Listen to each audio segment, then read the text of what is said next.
Podemos começar. Acho que podemos começar por dar a Vou palavra ao partilhar. Ricardo.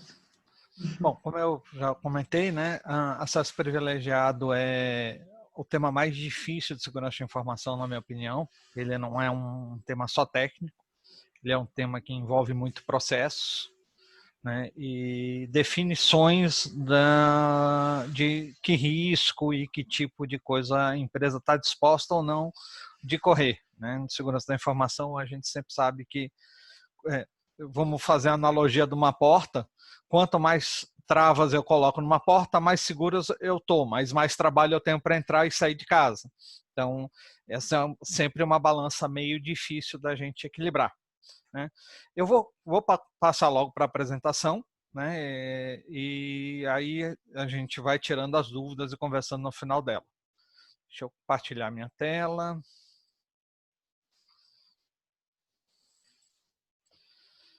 Acredito que todos estejam vendo.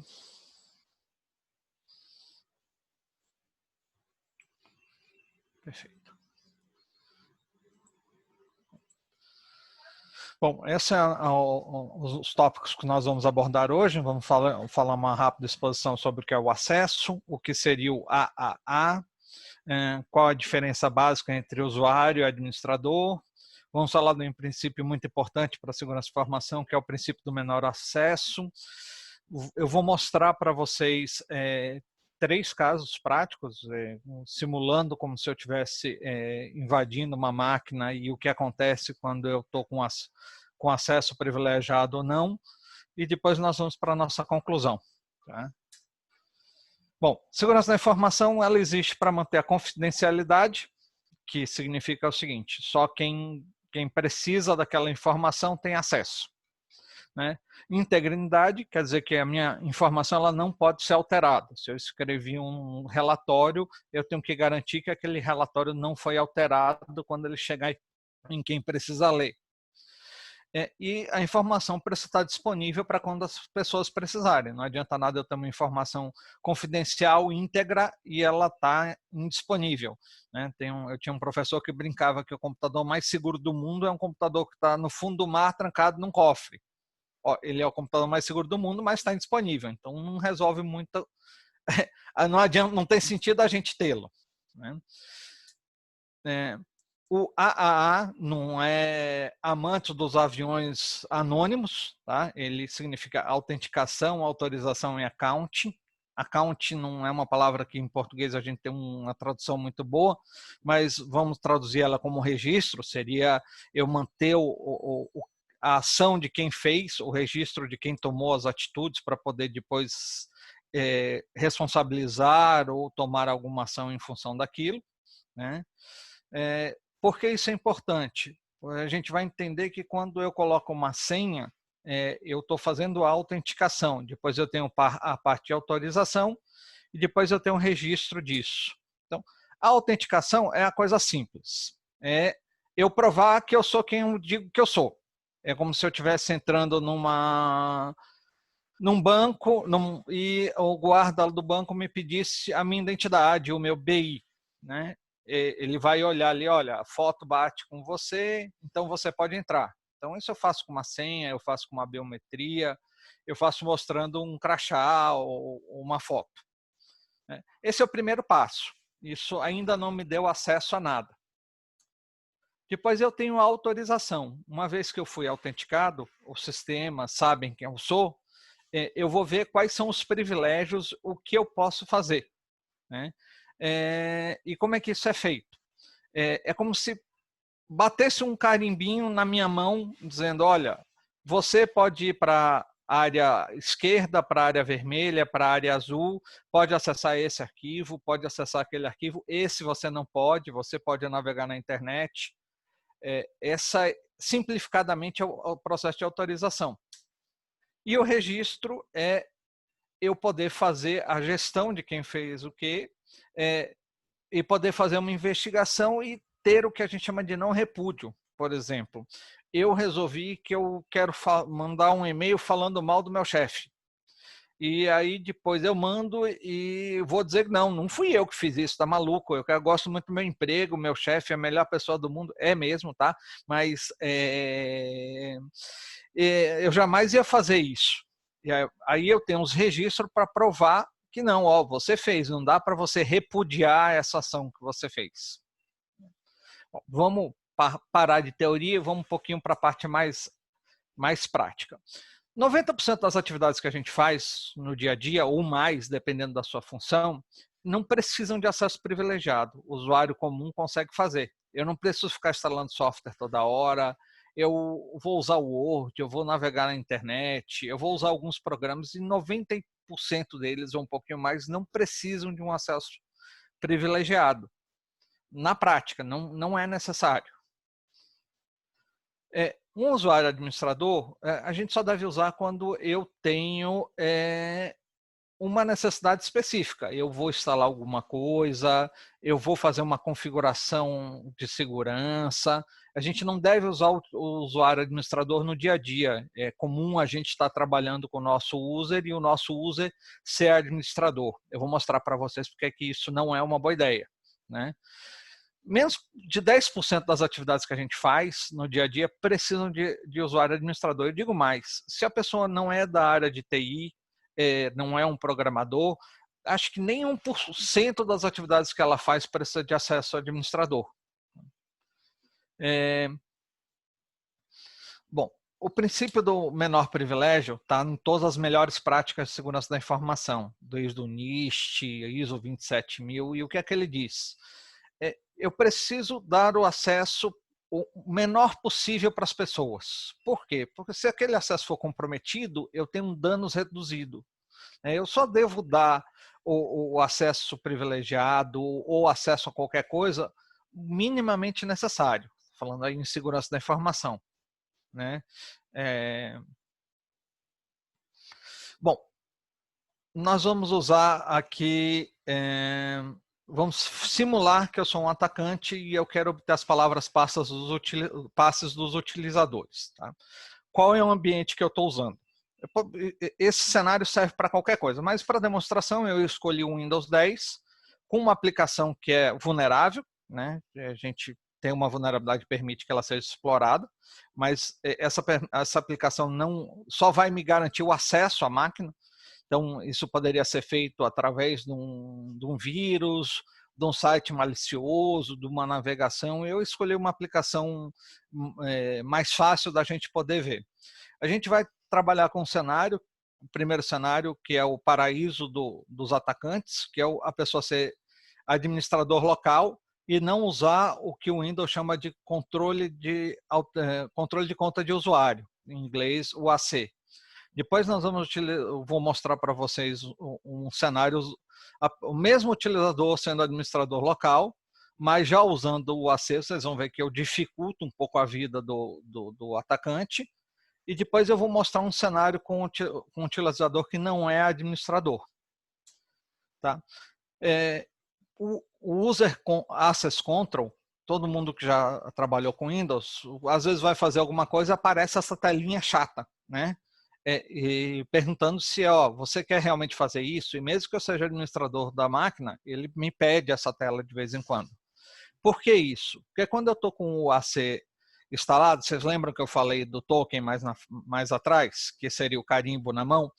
Então, o que o Windows passa a fazer? Olha, o seu user ele é administrador, então ele tem um carimbozinho aqui de administrador na mão esquerda, mas para algumas atividades eu preciso de um carimbo adicional, que eu vou botar na mão direita.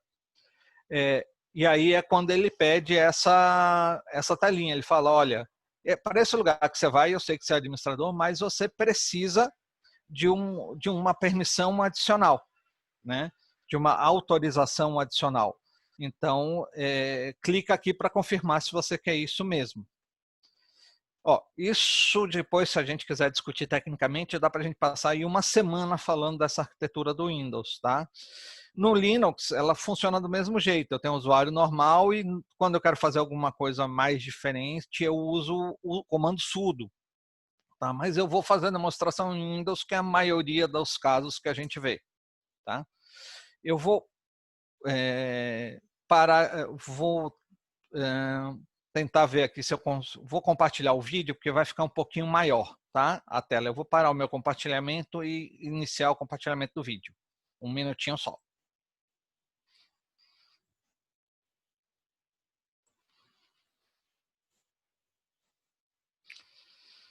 Tá. Deixa eu retornar. Não se preocupem sobre o que comando, o que é que eu estou utilizando, que programas eu estou utilizando. Depois eu converso com vocês, conto com os detalhes que eu fiz. Quem quiser me passar e-mail depois, eu mostro o laboratório que eu fiz, tá? Eu estou usando uma aplicação que já é antiga, então você nem acha ela mais para baixar, justamente para não dar ideias ruins aí para alguém que queira brincar, tá? Então, a aplicação que eu estou usando é essa FreeFTP, ele tem um exploit público que me permite acessar a máquina, mas não é esse o meu foco, tá? Então, eu estou demonstrando aqui como é que a gente faz, estou demonstrando o acesso à máquina, se o vídeo concordar comigo.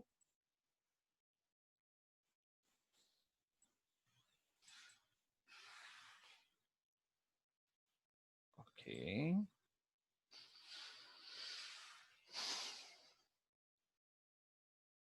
Quando tiver nas partes interessantes, eu vou parar, tá? Eu estou dentro da máquina. Eu estou fazendo os primeiros passos aí de garantir o meu acesso. Repare essa tela. Olha a quantidade de privilégios que esse usuário tem. Depois a gente vai ver nas outras como isso é diferente, tá? Eu estou fazendo uma migração para um processo mais estável. Pronto, eu migrei para o processo Explorer, que é um dos principais processos do Windows. Vou pegar os privilégios de novo. Agora eu estou indo para a máquina Windows, tá? Só para comprovar quem é o usuário que eu estou logado. Eu estou digitando isso como se eu estivesse no CMD da máquina, no DOS da máquina. Tá? Esse é o nome do usuário que eu loguei. Tá? O user era de mim, eu botei esse nome só para ficar fácil. Aí eu estou verificando quem são as pessoas que estão dentro do grupo de administrador local da máquina. Aqui eu vi um erro de digitação, porque tem um Szinho no final. Só prova que o vídeo não foi editado, tá? Ele está íntegro. Pronto. Aqui são todos os grupos que estão na máquina. E agora eu vou ver quem são os usuários que estão dentro do grupo administradores, tá? Pronto. Ó, eu tenho dois usuários. Tenho o próprio administrator da máquina, que é criado pelo Windows. Tenho o suporte e tenho esse meu user admin, tá? Então, eu já sei que o meu usuário é administrador da máquina. Ó, eu estou fazendo tudo isso, a pessoa que está usando a máquina não está vendo nada, tá? Então, agora eu vou tentar pegar as palavras passes, tá?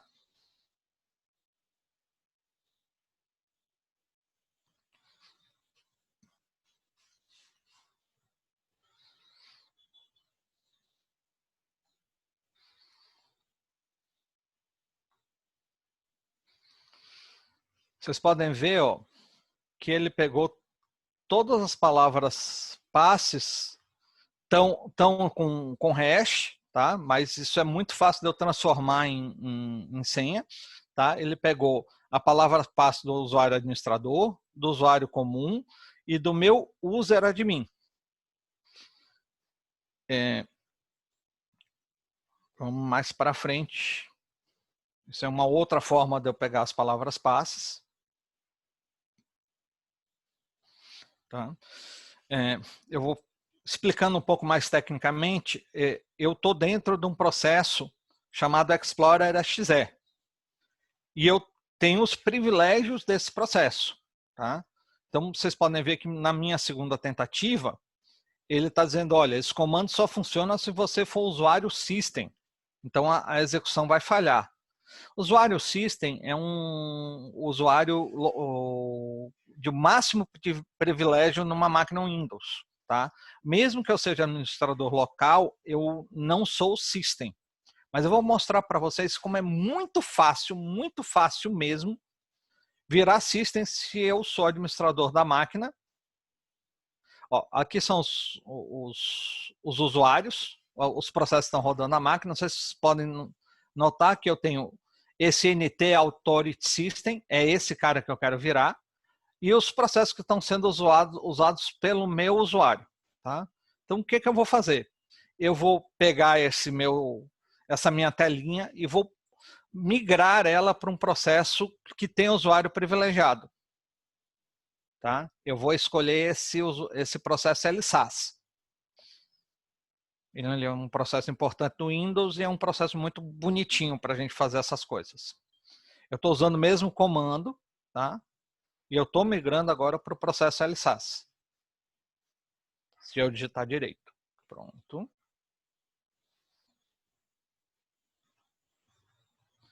Migrei para o processo LSAS. Agora eu vou lá no Windows e vou ver que usuário que eu estou usando.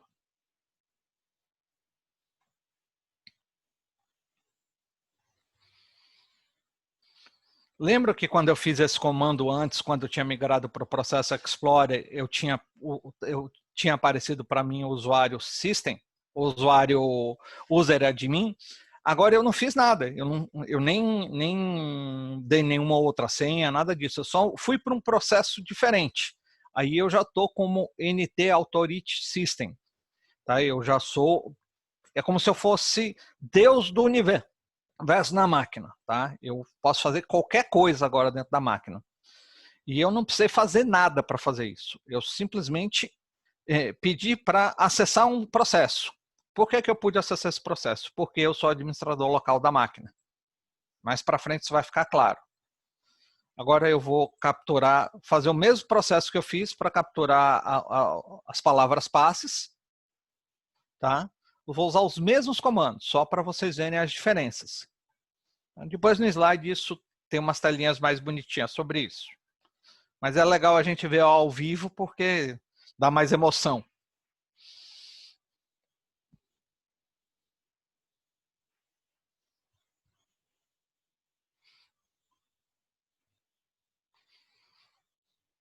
Aquele momento que dá uma tensão, que a gente não sabe se ele vai trazer a informação que a gente precisa.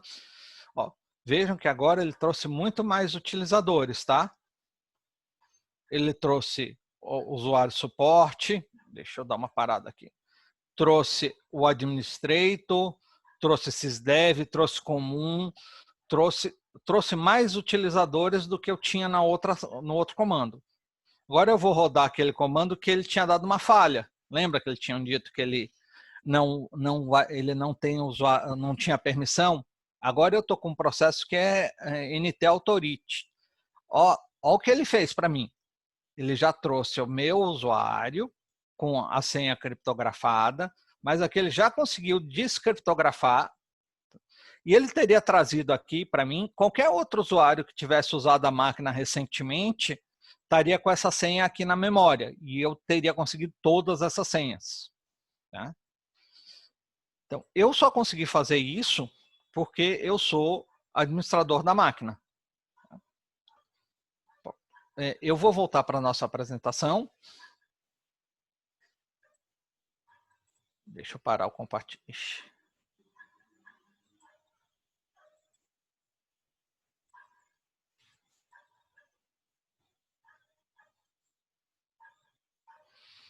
Vamos voltar lá para onde eu estava.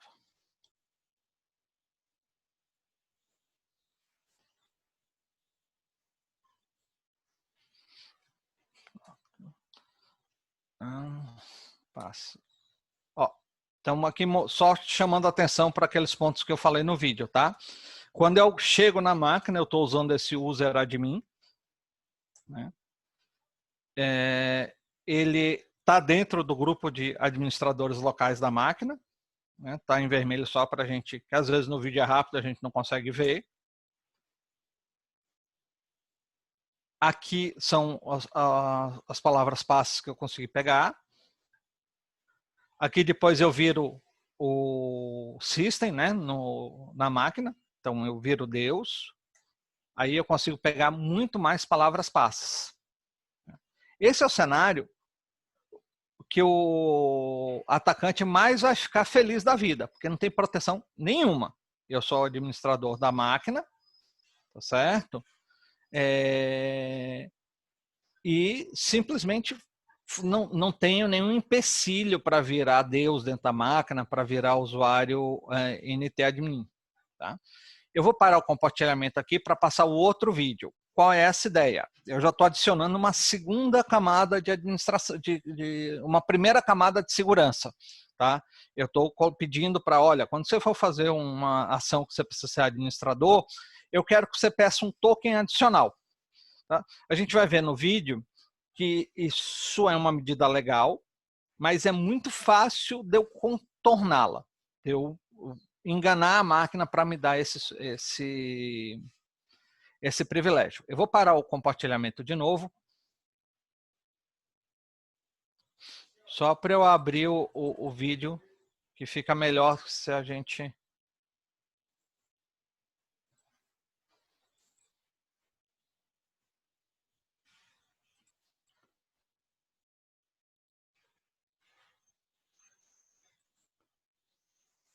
Então, é a mesma máquina, tá? A mesma vulnerabilidade, a única diferença é que eu tenho o controle de acesso, o AC ativado, tá? Então, eu estou fazendo exatamente os mesmos passos. Se ela me ajudar, né?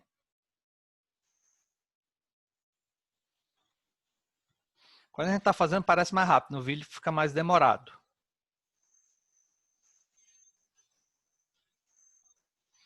Estou entrando lá na máquina. Fazendo a mesma coisa. Estou migrando para o Process Explorer.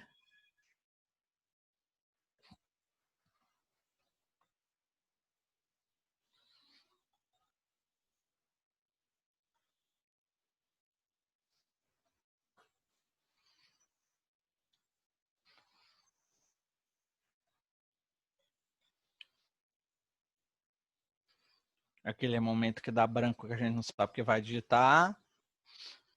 Estou pegando os privilégios. Não sei se vocês conseguem lembrar do privilégio do primeiro vídeo. Eu tinha um monte, né? Agora eu só estou com esses. Então eu já vejo que o meu user tem menos privilégios do que aquele inicial. É o mesmo user, ele está na mesma coisa, eu só habilitei o AC.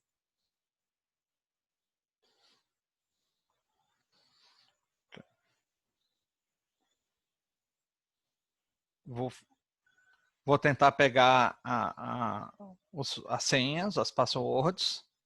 Opa! Não deu certo, ó. Ele deixa, ó, você não tem privilégio suficiente para fazer essa operação. Pô, peraí, eu sou administrador, como é que eu não tenho privilégio? Peraí, eu vou migrar para aquele processo poderoso, LSAS. Vamos ver o que acontece. Opa! Também não deixou, ó. Ele está dizendo que eu também não tenho privilégio para migrar para o LSAS, porque quando eu estou tentando acessar esse processo, lembram que ele está trabalhando com NT Authority, com o system da máquina, eu preciso, ele está me pedindo aquele segundo token que o AC pede, e eu não tenho ele.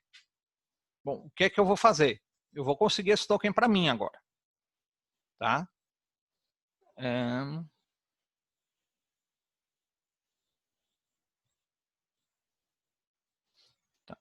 Eu estou pedindo esse token para mim agora, tá? Não sei se vocês conseguem reparar aqui, ó. Ele está dizendo o seguinte, ó. Você é parte do grupo de administrador, eu vou continuar. Então, pronto. Aquele momento de tensão para saber se vai dar certo. Friozinho na barriga. Vamos ver se ele vai funcionar. Pronto, funcionou. Vamos verificar. Estou lá na máquina. Estou pedindo para ver os privilégios. Oba! Olha a quantidade de privilégios que veio agora. eu vou para economizar tempo, eu vou migrar direto para o LSAS. Lembra que ele não deixou eu fazer antes, porque eu estava com o AC habilitado? Agora eu pedi o outro carimbo, para poder acessar o processo LSAS. Opa, conseguiu, deu certo. Eu vou pedir agora as palavras passes.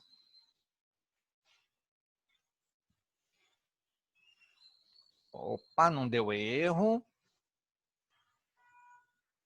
Vamos ver se ele me obedece.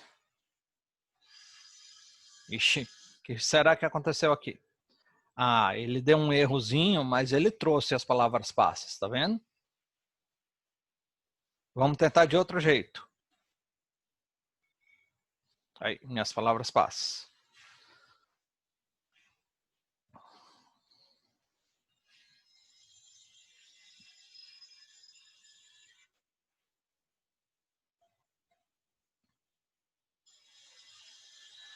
Vamos ver se ele é bonzinho comigo. Opa! Aí, ele trouxe até traduzida, a mesma palavra passe. Tá? Se eu tivesse outros usuários que tinham logado nessa máquina, eu teria as palavras passes deles também. Tá? Eu vou voltar para a nossa apresentação.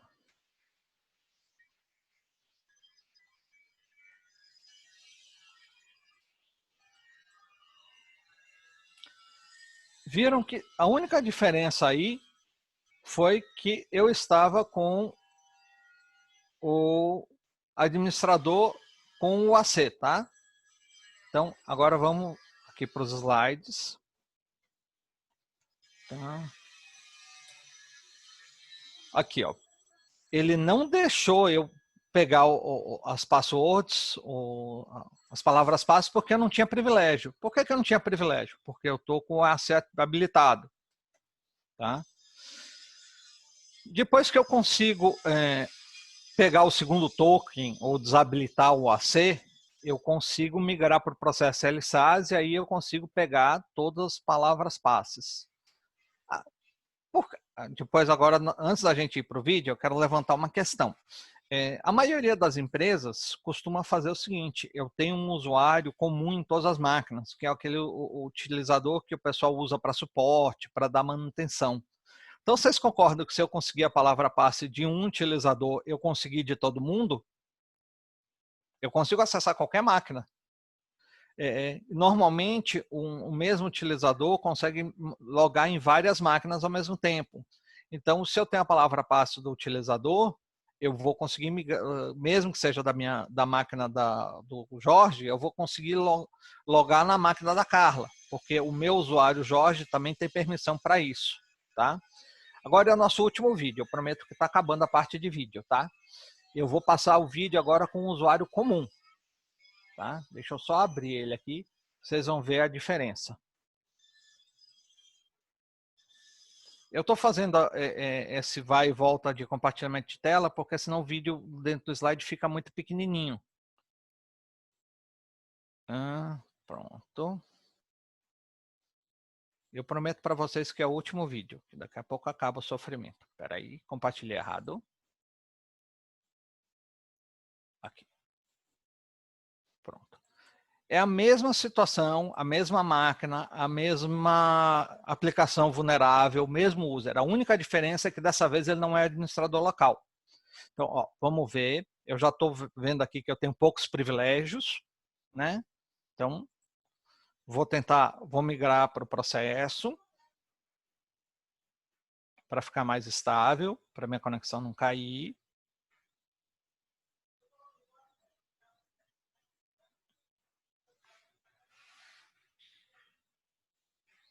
Só para confirmar os meus privilégios. Só para mostrar para vocês que eu estou usando um outro user, tá? Esse user é comum, não é aquele usuário que está dentro do grupo de administradores da máquina. Tá? A única diferença é essa, a máquina é a mesma, é tudo igual.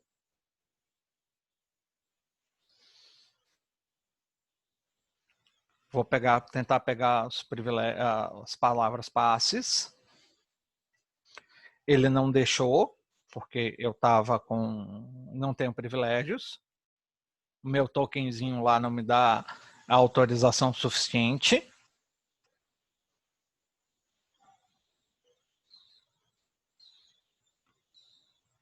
Vou tentar de outra forma.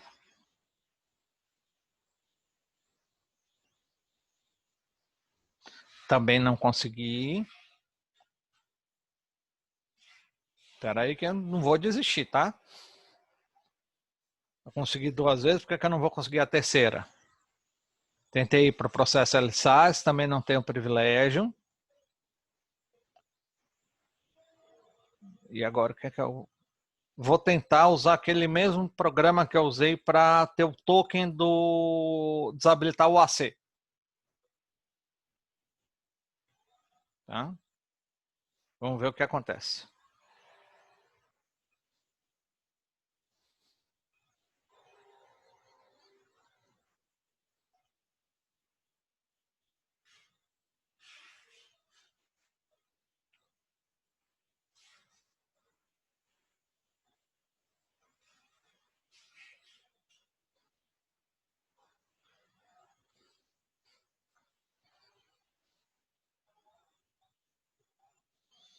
Ok. Opa, não foi. Por que que não foi? Ele está me dizendo o seguinte, ó, eu não estou no grupo de administradores, eu não consigo fazer isso. Agora, a última parada de compartilhamento. Vamos voltar para os nossos slides.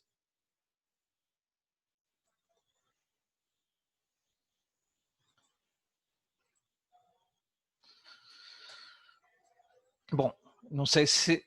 Acho que ficou bem claro, né? Aqui, ó, eu até estou mostrando que aquele usuário que eu estou chamado comum não está dentro do grupo de administradores, tá? Ó, eu mostro aqui quem está dentro do grupo local de administradores, está os utilizadores administrador, o suporte, o zeradmin. O meu não está. Então, como eu não sou administrador da máquina, eu tenho um monte de coisas, alguns privilégios que eu não tenho, inclusive de me virar, inclusive de conseguir bypassar o AC, de virar o que a gente chama de system do sistema, que é como se eu fosse Deus na máquina. Tá? Tá vendo? Ele não deixa eu fazer pegar as palavras passes, ele não deixa eu não estou rodando como system, então não consigo fazer. Olha, eu tentei bypassar tudo isso e não consegui porque eu não estou dentro do grupo de administradores locais da máquina. Então, eu achei bom a gente fazer esses vídeos para mostrar na prática porque que a gente diz estas coisas. O acesso privilegiado deve ser exceção. Eu entendo que quando eu preciso de um programa... normalmente as pessoas dizem assim, olha, o programa tal só vai funcionar se eu for administrador local na máquina. Aí eu acho que a gente tem que parar e estudar. Por que que esse programa precisa ser administrador local na máquina? Às vezes é uma coisa simples, às vezes ele quer escrever num ficheiro que ele não tem permissão. Então a gente pode dar essa permissão no ficheiro e não precisa transformar ele em administrador local. Né? Existem maneiras de garantir acessos e privilégios bem detalhados no Windows, sem que a gente precise virar administrador. Não sendo administrador, a gente atende aquele princípio geral de segurança, que é o do privilégio mínimo, né? Eu acho que ficou...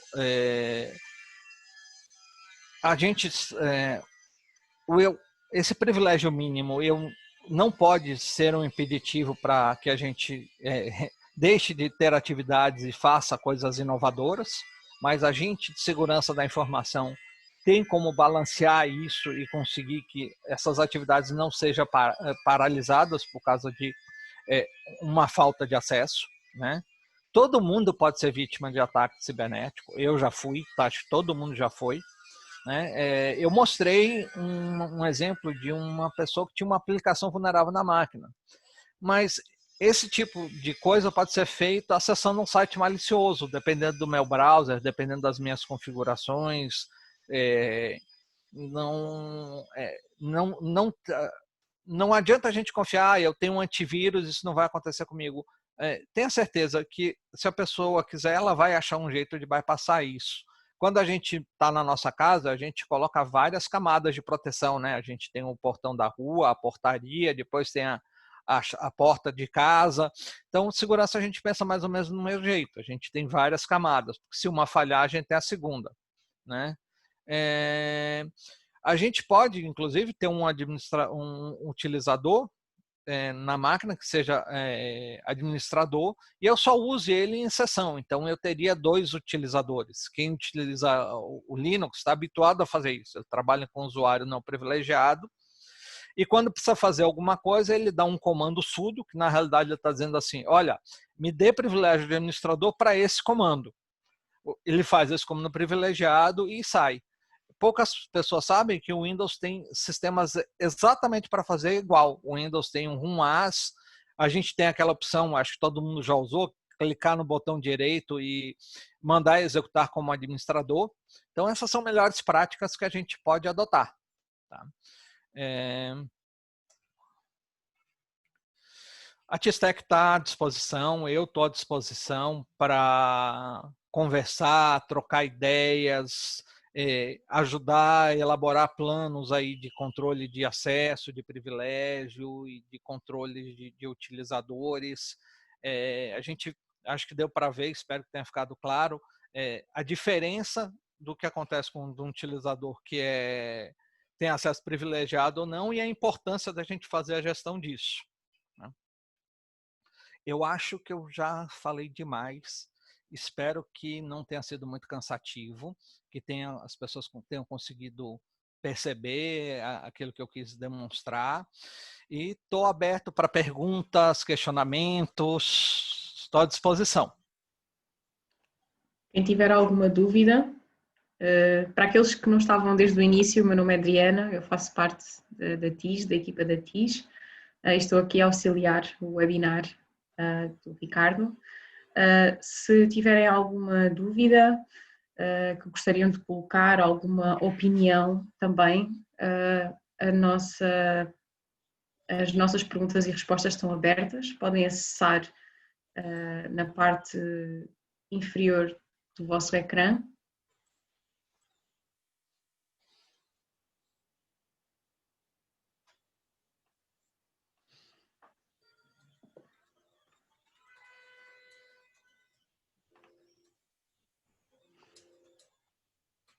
Eu não sei se o pessoal não perguntando é bom ou se é ruim. Ou eu expliquei muito bem ou eu expliquei muito mal.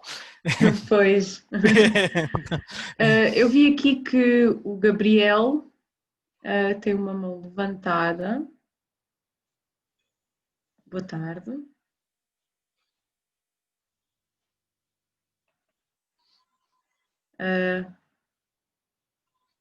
Queríamos pedir ao Gabriel para colocar a sua questão. Pode ser no chat ou na secção de perguntas e respostas.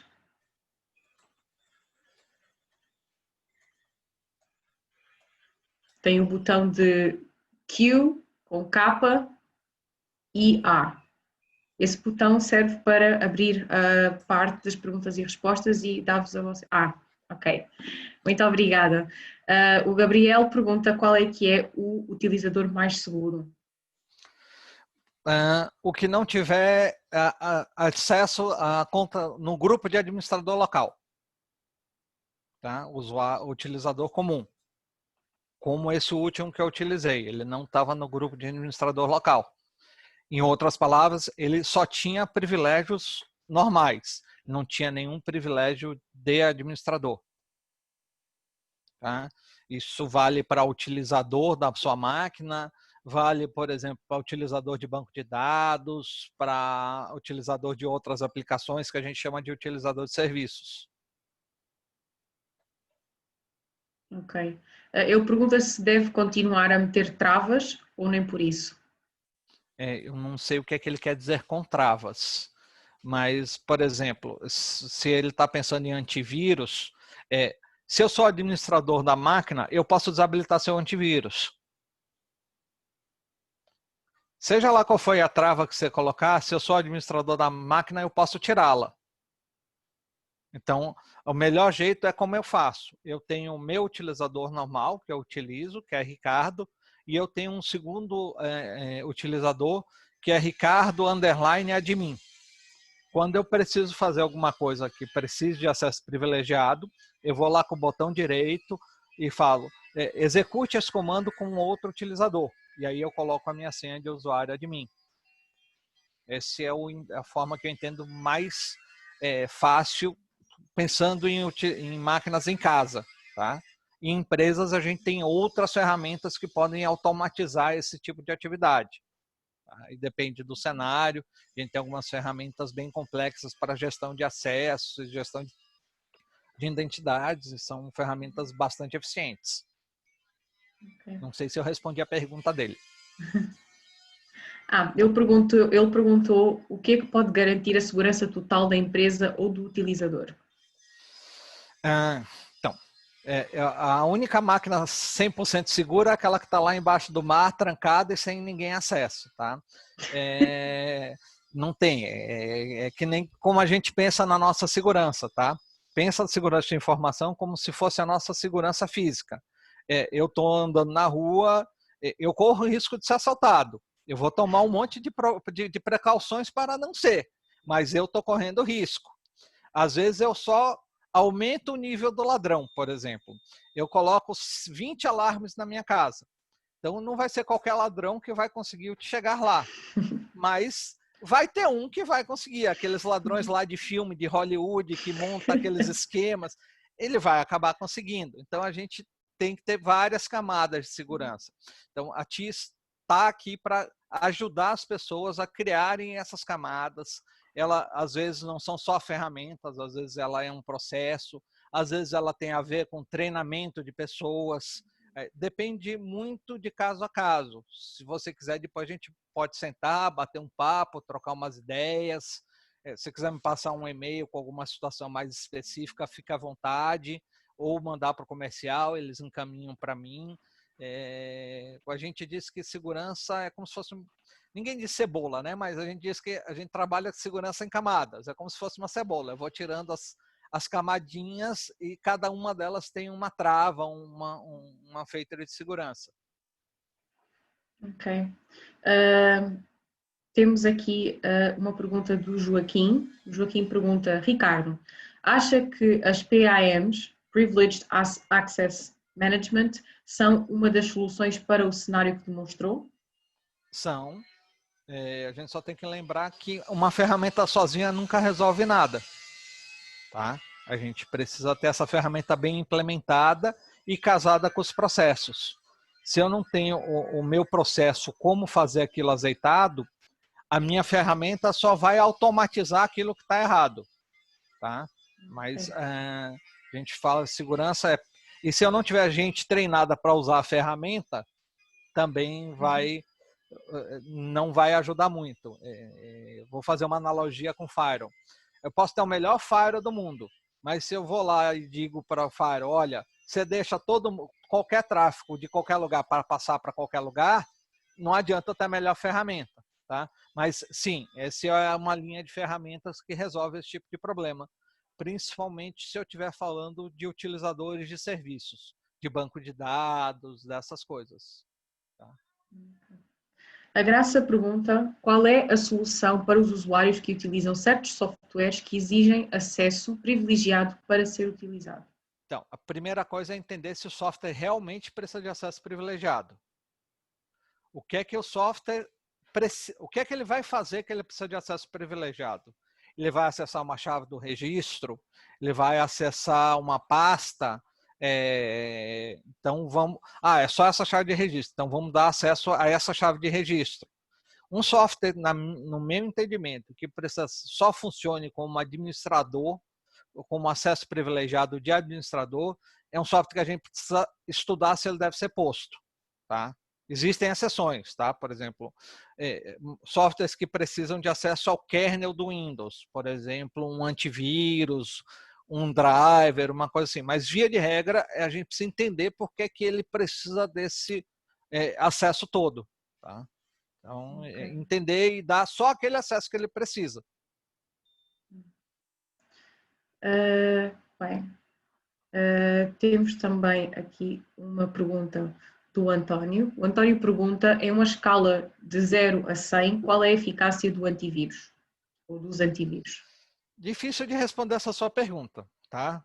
Primeiro, a gente precisa saber, uma ferramenta ela é tão boa quanto aquilo que ela foi configurada. Eu posso ter o melhor antivírus do mundo, mal configurado, ele é ruim. E depende da ameaça que eu estou tentando conter com o antivírus. Por exemplo, um acesso de um abuso de privilégio, ele não é combatido com o antivírus. Então, o antivírus ele foi feito para identificar se tem algum software malicioso na minha máquina. Tá?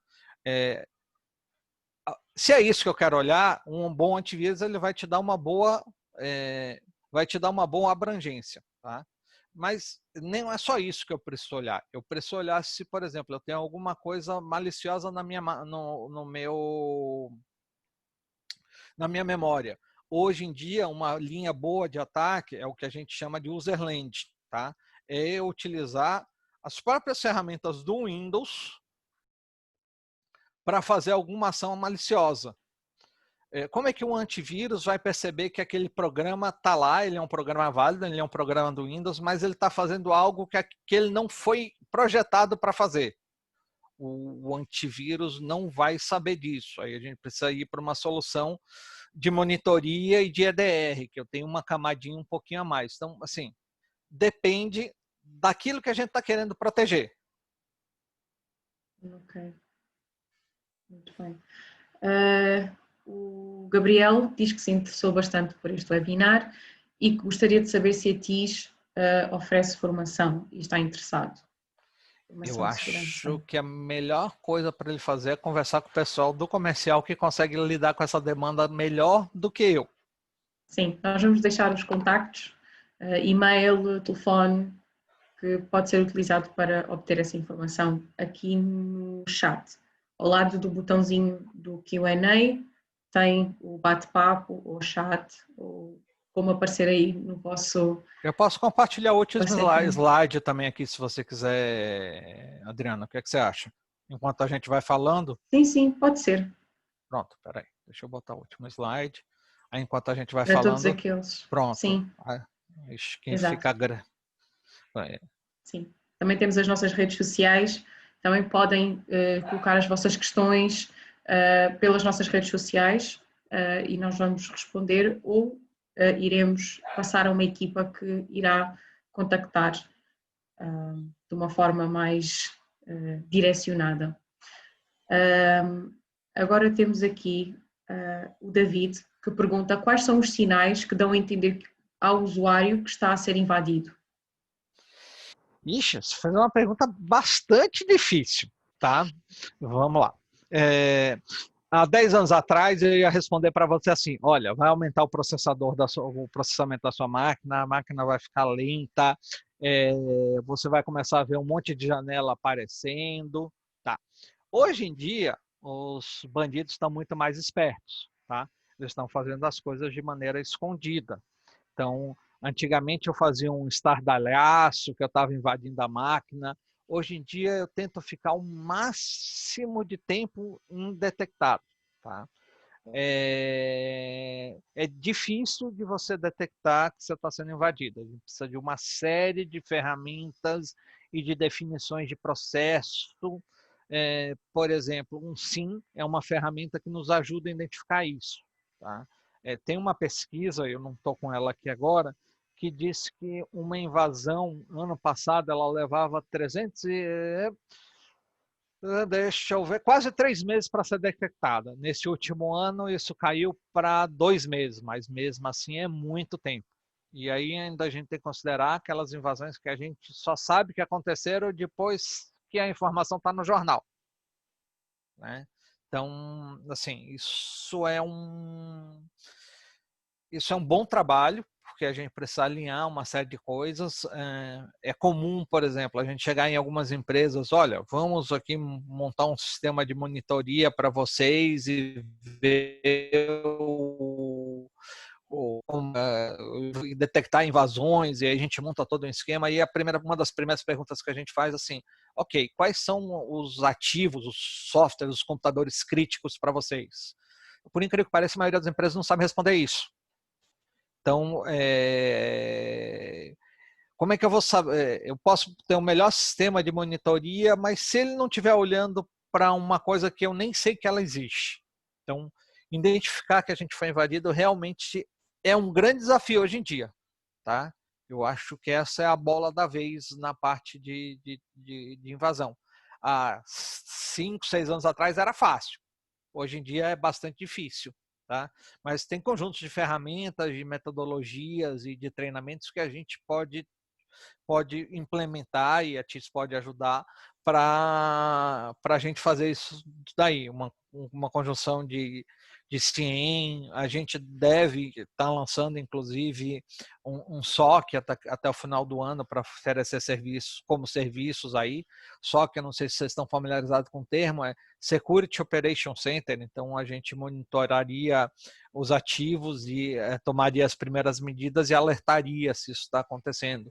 Porque tem algumas empresas que não querem ou não precisam ter uma equipe de segurança de 5, 6 pessoas. Então, o Matias está pensando em como pode ajudar esse tipo de empresa também.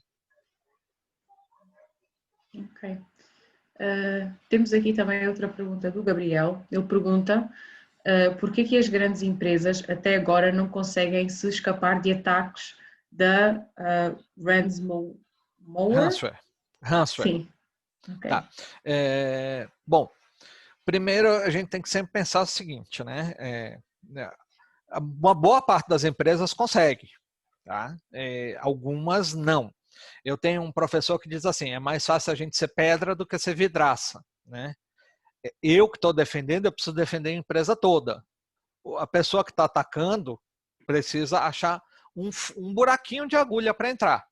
Então, você tem essa desvantagem. Mas o que acontece? A gente vê muita, como a gente diz no Brasil, muita gente construindo a casa pelo telhado. Tá? Então, eu coloco um monte de ferramentas, mas eu nem sei direito quais são as coisas que eu tenho. Então, acontece de eu ter antivírus instalado em todas as... Acho que está em todas as máquinas, mas eu esqueço a máquina do diretor que tem acesso privilegiado. E aí? A pessoa invadiu a máquina do diretor, ele está dentro da empresa. Né? Então, assim, eu acho que essa resposta dele é a gente precisa implementar uma série de medidas e que as empresas acabam falhando nessa implementação. E não acabam fazendo bem as camadas de segurança. E às vezes a gente quer construir a casa pelo teto. Uma casa que a gente começa a construir pelo teto, ela não tem uma fundação sólida, ela acaba caindo. Né? Então é isso que eu tenho visto. A gente tem que lembrar o seguinte, risco zero não existe. Tá? A gente sempre vai sofrer um risco de ataque. Como é que a gente evita um ataque de ransomware? Veja, vamos diferenciar. Ransomware é aquele programa que vai chegar na máquina, criptografar tudo e a pessoa vai dizer assim, olha, me paga aqui $1 bilhão que eu te dou código para você descriptografar. Então, como é que a gente lida com ransomware?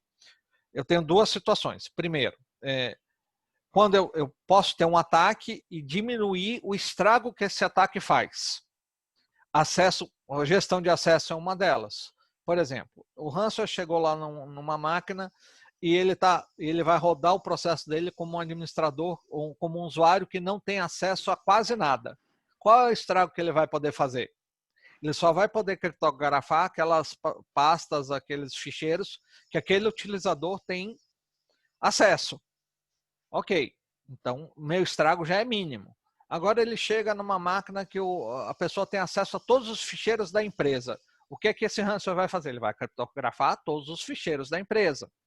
Né? Tem algumas outras medidas, por exemplo, a gente consegue controlar que as máquinas, a máquina da Maria não acesse a máquina do Joaquim. Ele só acessa através do servidor e eu consigo controlar esse acesso. Então, as empresas acabam falhando na implementação dessas medidas de segurança, às vezes constroem realmente a casa pelo teto e acabam sendo vítimas de ransomware ou de outro tipo de ataque.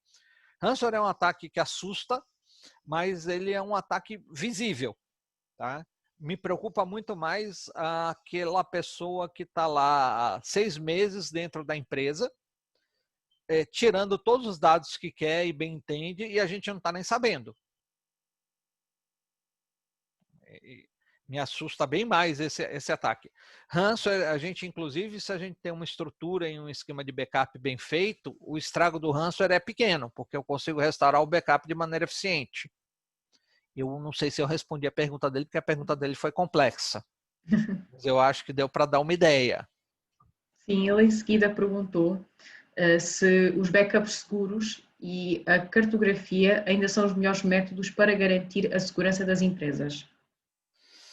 Então, garantir segurança é sempre um termo amplo, tá? Então, backup. O que é que o backup resolve?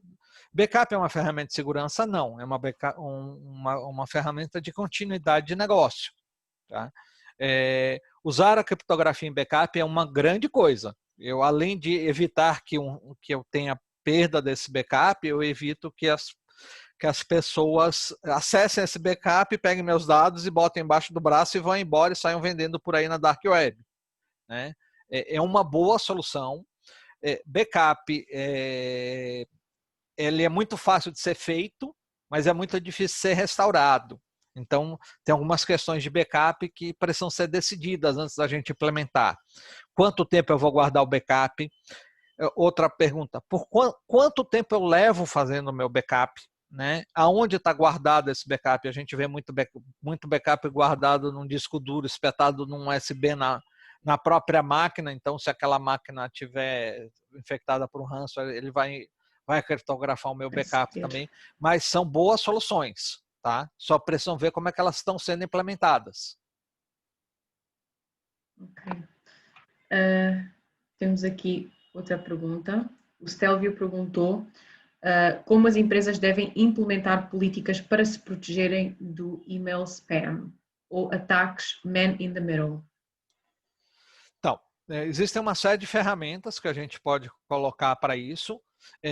Depende, o man in the middle ele pode ser feito em vários lugares, tá? Por exemplo, o man in the middle é eu colocar uma máquina na rede e ouvir todo o tráfego que passa lá. Uma solução para isso é eu controlar o tipo de máquina que acessa a rede. Então, eu vou lá, chego com o notebook na empresa. Qual é o nome da pessoa que perguntou? O Stelvio. O Selvio. Eu chego lá na empresa do Selvio, espeto meu notebook na máquina, na rede dele, mas ele tem lá um sistema que a gente chama de NAC, Network Access Control, que diz, opa, peraí, você é uma máquina que eu não conheço. Você devia estar com essas atualizações do Windows e esse antivírus instalado aqui e você não está. Você devia estar com esses programas instalados e não está. Então, eu não vou deixar você entrar na rede. Esse é um jeito da gente evitar man in the middle. Mas a pessoa pode estar fazendo man in the middle na rede sem fio. Eu tenho a mesma ferramenta de fazer isso na rede sem fio. Eu posso estar fazendo man in the middle no site. Ok, então eu tenho que tomar medidas para que o meu site não possa ser invadido e não fique alguém ouvindo isso. Tá? Então, a gente tem algumas ferramentas que a gente pode implementar nisso. Tá? Mas o man in the middle, normalmente a solução clássica para ele é usar o NAC, Network Access Control. Ok. O Fábio perguntou, Ricardo, como um hash nos ajudaria a validar ou autenticar um arquivo e como podemos destacar um bypass? Eu não entendi o final da pergunta, só autenticar o arquivo. Sim, autenticar o arquivo e como podemos destacar um bypass? Eu não entendi bem o bypass, tá? Vamos lá, o que é o hash? O hash é a impressão digital de um arquivo, tá? Ele não tem nenhuma validação de segurança de informação. Eu não me protejo com hash. O hash apenas diz para mim que aquele arquivo o arquivo A é igual ao arquivo B, mesmo que eu mude o nome dele. Se eu mudar um byte, esse hash fica diferente, tá? Então eu não entendi muito bem o contexto que ele quis falar do bypass. Tá? Ok. Fábio, se quiser elaborar melhor a sua pergunta, pode utilizar de novo a pergunta e a resposta para elaborar melhor. O Joaquim perguntou, Ricardo, sabendo que o fator humano continua a ser crítico no que a segurança diz respeito, como prevenir ou mitigar ameaças internas? Então, vamos lá. Fator humano só tem um jeito da gente combater problemas, falta de segurança. Fator é um bom programa de conscientização e treinamento dos utilizadores. Programa de conscientização é diferente de treinamento, tá?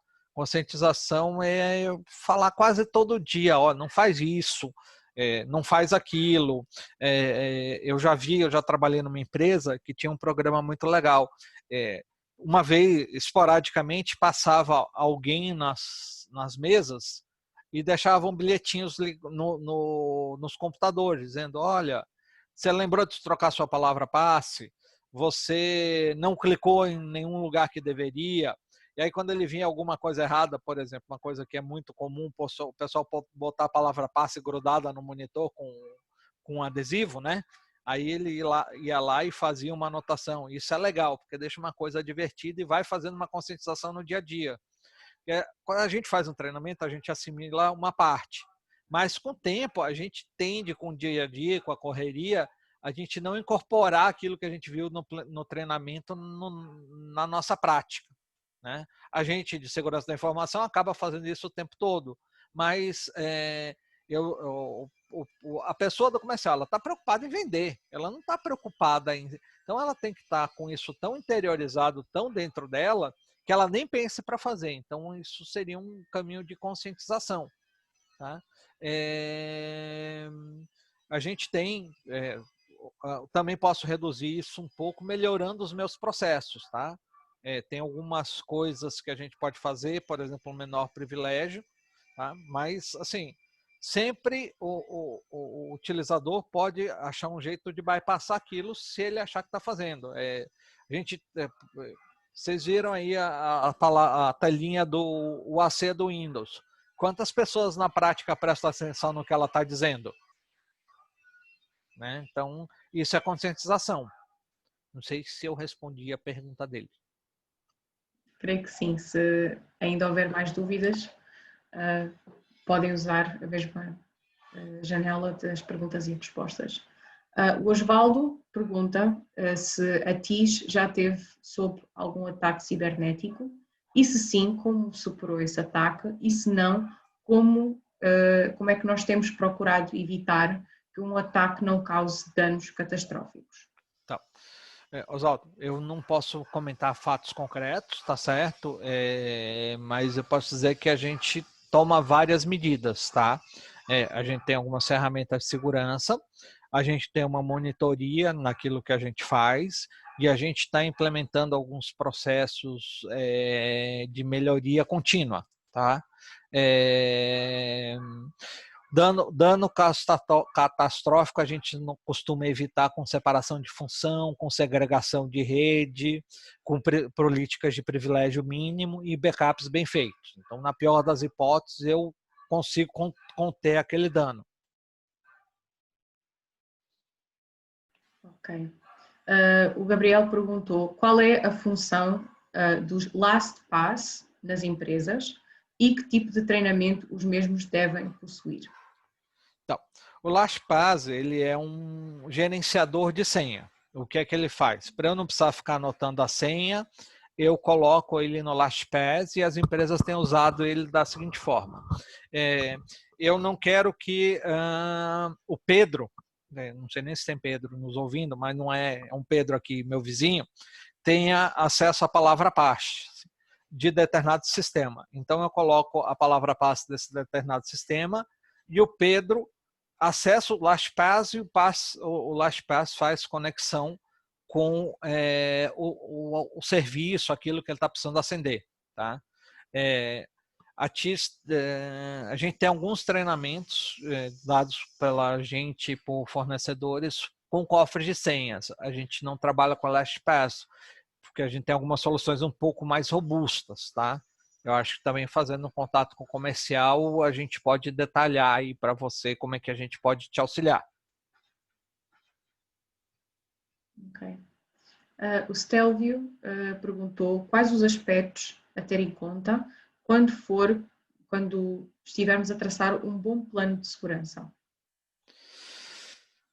Eu vou falar que a primeira coisa de um plano de segurança é você entender quais são os seus riscos. Tá? O que é isso? Por exemplo, quais são as leis que Angola tem em relação à informação? Por exemplo, aqui no Brasil a gente tem uma lei de privacidade de dados. Então, se alguém obter meu BI, meu endereço, a empresa pode tomar uma multa enorme. Então, isso é um risco. O que você... Porque, veja, a segurança da informação ela não existe isolada do negócio. Ela existe para proteger a empresa. Então, a primeira coisa é a gente entender o que da empresa a gente vai proteger. Eu vou dar um exemplo de uma empresa que eu trabalhei aqui no Brasil. Ela era uma empresa que fazia transporte de cargas de produtos químicos. Tá? E logo que eu cheguei lá, a minha maior preocupação era, olha, vamos proteger o servidor, o webmail, isso, aquilo. E sabe qual era a preocupação do dono da empresa? Não era nada disso.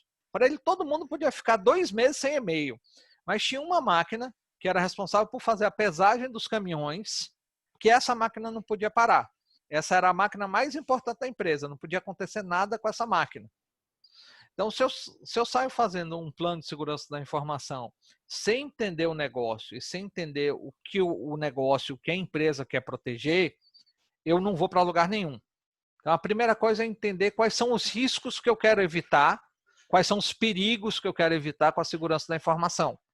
Eu posso usar algumas normas para me apoiar, por exemplo, a ISO 27000, ela tem vários controles, mas se eu não entender o que é que eu quero proteger, não vai resolver nada. Eu vou botar o melhor cadeado do mundo, o maior sistema na janela e deixar a porta aberta. Então, a primeira coisa é entender quais são os riscos e o que eu quero proteger.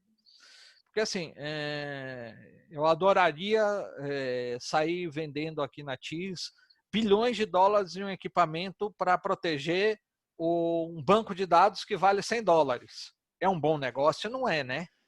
Eu não posso gastar mais na proteção do que vale aquilo que eu estou protegendo. Eu não vou comprar um alarme para o meu carro mais caro do que o carro. Né? Então, a primeira coisa é entender dentro do negócio quais são os riscos e o que é que a gente precisa fazer. Tá?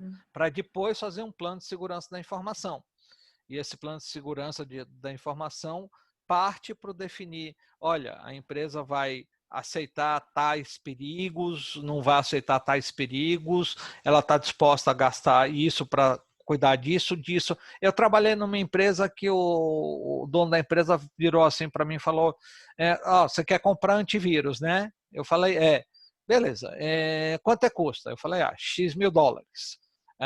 Aí ele falou assim, e se a gente for infectado por vírus, o que vai acontecer? Vai acontecer. Ele falou, não, eu prefiro correr o risco de ser infectado por vírus, eu não vou comprar.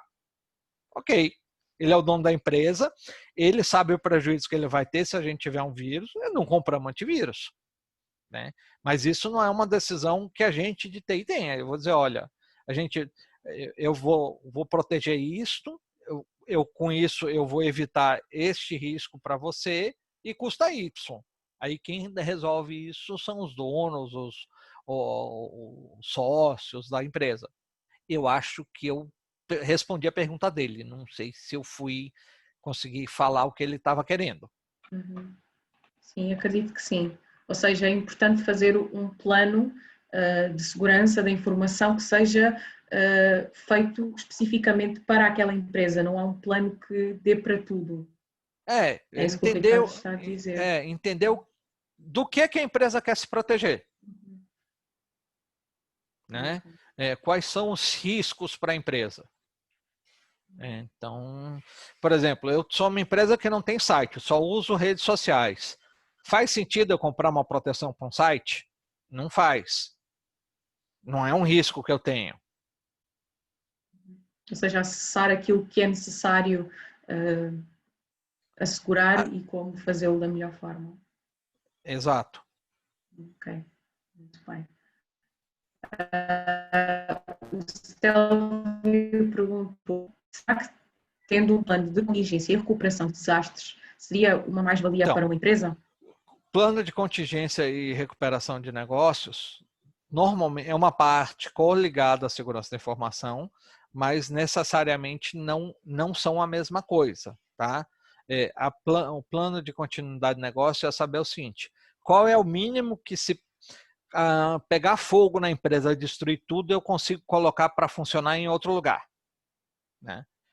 Segurança da informação está envolvida nisso, é uma boa medida para as empresas, mas eu conheço pouquíssimas empresas que fazem isso, porque ela é cara e precisa de uma maturidade de entender os processos para a gente poder implementar isso. A gente da TIS pode ajudar nisso também, tá? Eu trabalhei numa empresa grande aqui no Brasil, que uma vez por mês havia uma simulação de continuidade de negócio, mas simulação mesmo. As pessoas, porque quando a gente pensa em continuidade de negócio, a gente não está falando só de sistemas operacionais, computadores, nada disso. A gente também está falando de pessoas. Então, quais são as pessoas se pegar... Caiu uma bomba nuclear aqui no Brasil. O que a gente vai fazer? Quais são as pessoas que pareciam ser deslocadas para outro lugar para a empresa continuar funcionando? Tinha gente que ia ser pega de helicóptero nessa empresa que eu trabalhei, durante as simulações. Era uma pessoa tão importante para a empresa que ela não podia faltar.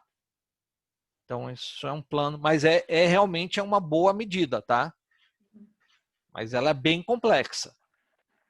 Ou seja, é mais de pensar o que se pode fazer depois de acontecer, em vez de ser como podemos evitar. Exato. A continuidade do negócio depois que aconteceu, caiu uma bomba atômica, o que é que eu faço?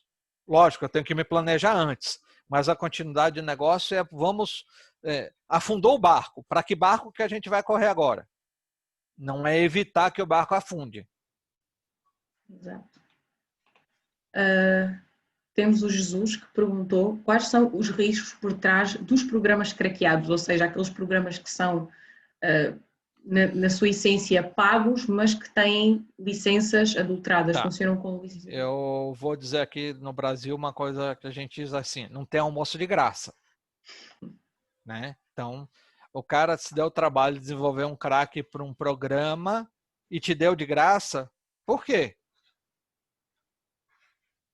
Ele não instalou algum brinde junto na sua máquina que dá acesso para ele ao seu computador, que transforma a sua máquina numa fonte de ataque para outros computadores? Ele não instalou nada que está mandando dados para ele de vez em quando? Ele não instalou nada que acessa a sua câmera sem você perceber? Então, assim, alguma coisa você ganhou junto com esse brinde aí de usar o programa de graça, tá? Aí, não sei se respondeu essa pergunta, aí cada caso vai ser um caso, a gente pode depois, no próximo webinar, mas isso aí já é uma complexidade maior, 1 hora não daria para fazer, a gente pegar um crackzinho desse e tentar ver o que é que ele faz e mostrar para vocês. Pode ser uma ideia para um próximo webinar. Fica anotado. Temos o Joaquim que também pergunta: Ricardo, na sua opinião, quais são os grandes riscos de segurança com o aumento da computação em nuvem e do trabalho remoto ou home office? Então, o maior aumento para mim a minha maior preocupação é as empresas não estavam preparadas para isso, né? Então, as pessoas começaram a ir para home office sem a gente colocar nenhuma camada de proteção com isso. Então, uma corrente ela é o mais forte quanto o elo mais fraco dela, né? Eu posso ter a melhor corrente do mundo. Se eu usei um durex para ligar 2 elos, se eu puxar, em algum momento ela vai quebrar. Então, eu estou vendo os computadores dos utilizadores não terem proteções adequadas, muitos utilizadores estão sendo administradores das suas máquinas. Estou vendo... Porque o que é que aconteceu de diferença? Quando eu estava na empresa, eu tinha um controle, pelo menos, de quem acessava o que na internet. Isso não é um controle muito 100%, mas vamos lá, já me dava uns 20%, 30% aí de controle, de evitar que coisas ruins chegassem no computador. Tá? Mas com todo mundo em casa, eu não tenho mais esses 30%. Né? Então, aí a gente tem algumas ferramentas que poderiam ser utilizadas. Eu poderia estar usando um proxy em nuvem, eu poderia estar usando uma categoria de software que a gente chama de MDM. Isso resolveria bastante meu problema. Ah, mas eu estou usando o meu Office 365 está na nuvem. Tá, deixa eu contar para vocês. Se eu estou dentro da sua máquina e você acessou o seu Office 365, eu posso estar vendo o que você está vendo, o que está digitando, e ainda posso fazer mais. O Office 365, para quando você acessa via browser, ou qualquer outro site, o Gmail, ele controla o seu acesso através de um cookie. Isso é matéria para outro webinar. Eu, um utilizador malicioso, posso pegar esse cookie e passar a utilizar como se fosse você. Eu não vou precisar nem da sua palavra passe. Tá? Como é que a gente pode se proteger disso? O MDM é uma boa solução. Conscientização para a gente não sair clicando onde não deve.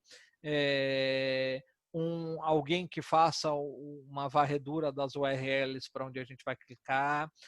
Um sistema de monitoria para saber o seguinte, olha, a Maria sempre acessa da casa dela aqui em Angola. Agora ela está acessando o Office 365 lá da França. Opa, tem alguma coisa errada, vamos ligar para a Maria para saber se ela está de férias na França. Né? Então, são várias medidas que a gente pode tomar, mas eu acho que o maior problema é que a gente foi para isso sem tomar as medidas de controle adequadas. Tá? Foi tudo muito rápido. Agora que eu estou vendo algumas pessoas, por exemplo, uma opção legal para isso é a gente usar uma coisa chamada Virtual Desktop Environment. Então, assim, a pessoa que está trabalhando, ela na realidade não está utilizando nada na máquina dela, está utilizando um servidor, ela só usa a máquina dela para acessar. Então, se ela tiver algum problema naquela máquina, não vai chegar nessa minha plataforma. Então, tem algumas soluções que a gente pode implementar, mas o maior risco foi que a gente foi no susto, as pessoas não foram conscientizadas o suficiente, tem muita gente que está usando sua própria máquina em vez de estar usando a máquina da empresa. Por que eu digo isso? Quantas empresas têm uma política clara do que pode ser feito e o que não pode ser feito nesse caso? Eu estou utilizando o meu computador aqui em casa no Brasil. Eu posso instalar qualquer software nele? O que é que a empresa diz para mim? Qual é a política que diz isso? Tá? Acho que não sei se está respondido. Sim, acredito que sim. Até porque, de facto, o que o Ricardo disse é uma realidade. Nós não estávamos preparados para tudo o que aconteceu e até acredito que muitas coisas que o Ricardo disse durante este webinar, eu, pelo menos, não sabia da gravidade, se calhar, de eu estar a utilizar o meu computador pessoal, o meu utilizador administrador. Eu pensei, bem, é o meu computador pessoal, é o computador que eu uso sozinha, não partilho com ninguém e posso usar como administrador, não vou ter que estar a saltar do usuário e não tinha a consciência de facto do perigo que era. E acredito que muitas pessoas que estão a trabalhar em home office continuam sem ter mudado a própria forma de fazer as coisas. Eu usei um exemplo, só para você ficar mais preocupada, tá? Eu usei um exemplo de pegar a palavra passe, tá? Mas com a mesma facilidade, eu poderia ter visto todos os seus e-mails, ter ligado seu microfone, ter visto o que você digitava, ou ter ligado sua câmera. Tá? Isso é de facto preocupante. Tá, só para você. Assim, uma medida simples. Vamos utilizar um utilizador que não seja administrador da máquina. Isso já resolve muitos problemas. Uma medida bem simples. Eu não preciso comprar nada. Basta eu só me organizar. De facto, o simples facto de trocarmos esta parte do acesso privilegiado para algo que usamos só quando precisamos é uma medida que se calhar nós descartamos e nem pensamos no nosso dia a dia e que de facto pode fazer toda a diferença na segurança dos nossos dados. Eu acredito que os demais que participaram, agradecemos a todos que ficaram até ao final. Temos o Gabriel, que disse que gostou muito, ficou muito encantado com o Ricardo e que diz Obrigado. que tem muito conhecimento e que a TIS tem tempo profissional. Nós agradecemos. Eu fico muito contente com o elogio, Gabriel. Como é? Gabriel, não é isso? Gabriel, sim. Muito obrigado. O Osvaldo também achou muito interessante a explicação do Office 365 e acredito que podemos concluir o nosso webinar. Agradecemos muito pela presença do Ricardo, a explicação e acredito que foi muito proveitoso para todos os que participaram. Gente, eu agradeço as perguntas, né? A próxima vez vamos combinar para ter pergunta mais fácil, tá? Tô brincando, gente. Tá? Obrigado a todos. Boa tarde aí para vocês. Eu estou à disposição para quem quiser trocar ideias e etc e tal. Estou à disposição. Estou no fuso meio diferente, mas a gente consegue se falar.